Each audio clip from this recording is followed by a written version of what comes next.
Hello, it's Finn here from Hopsack. I'm here with Orly Moyal of Higher Nature, who is a nutritionist, homeopath, naturopath, not homeopath. No, there you go. Okay, sorry. Well, I don't know. It feels like she knows not everything. Nutritionist. So yeah, not nutritionist. Oh dear. Anyway, but she does genuinely have she is a fountain of knowledge, and she's just been in training our wonderful team. And I was just asking maybe Orly just if she might give you guys some of our top tips for dealing with hay fever, because there's a lot of you guys coming in with the snuffles at the moment. So over to you, Orly. Great, thank you. So my top tip, everyone knows about quercetin, bromelain. So quercetin's a very powerful antioxidant, but it also helps to stabilize the little cells that essentially leak histamine. So hay fever season, when there's a lot of histamine in the blood that causes all of these typical signs of hay fever, the redness, the swelling, the sneezing, the congestion. So quercetin's a well-known one to stabilize those cells, to stop them leaking histamine out. But the thing with quercetin, I find, is you have to take it for a prolonged period of time. Kind of precede the season a little bit, don't you? Yeah. So more prophylactically. Yeah. If you're in a full-blown sort of attack, sneezing and really struggling, what I've found personally, I don't know if there's much writing on it, but MSM. Right, yeah. And I've recommended time and again, and it works beautifully, because MSM, we know, very much supports phase 2 liver processing, detoxification, as you put beautifully. It reduces the toxic load in the body, and reduces anything that's maybe being overproduced, like histamine. Yeah. So it reduces the histamine load in the blood, so it helps the body to get rid of that excess histamine. Wow. So MSM, I found, works beautifully. And if you're in a very acute stage, and lots of snuffles and sneezing and itching, and I find that taking the MSM crystals, so about sort of, I would say, a teaspoon, which I know sounds like a lot, I like to recommend it with powdered vitamin C, preferably a vitamin C. I like to use one that's effervescent, because it's sodium bicarbonate in there. Vitamin C, we know, is very good to stabilize, again, those mast cells, those basophils, the cells that leak the histamine out.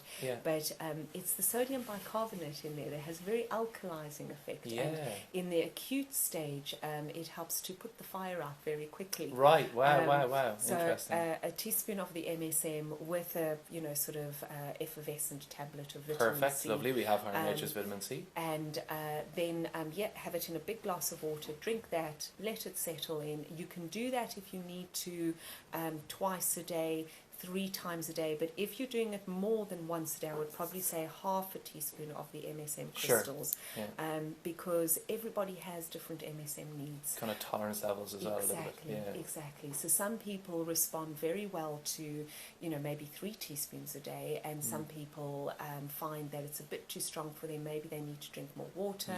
Maybe their liver's not quite able to cope with that load so quickly. So generally with MSM, we say start off slowly, start off with the lowest dose, and then build up. Sure. But I find that very useful hay fever season. Cool. And then, of course, if the hay fever affects the chest more, so the asthma, respiratory related type of problems, then I love to use the salt pipe. It just supports the whole clearing out all that excess mucus build-up as quickly as possible. And I would probably say that at night, because there's a long period of time that the mucus has time to build up. So nighttime when you're watching TV, just to puff on the salt pipe, about 15-20 minutes. It's a strange thing to get used to, but it's a brilliant thing. The history of it is like based in, is it the Romanian salt mines, is it? Yes, so we get our salt for the pipe from the Transylvanian Prague mines. Wow. And the history is, it's brilliant.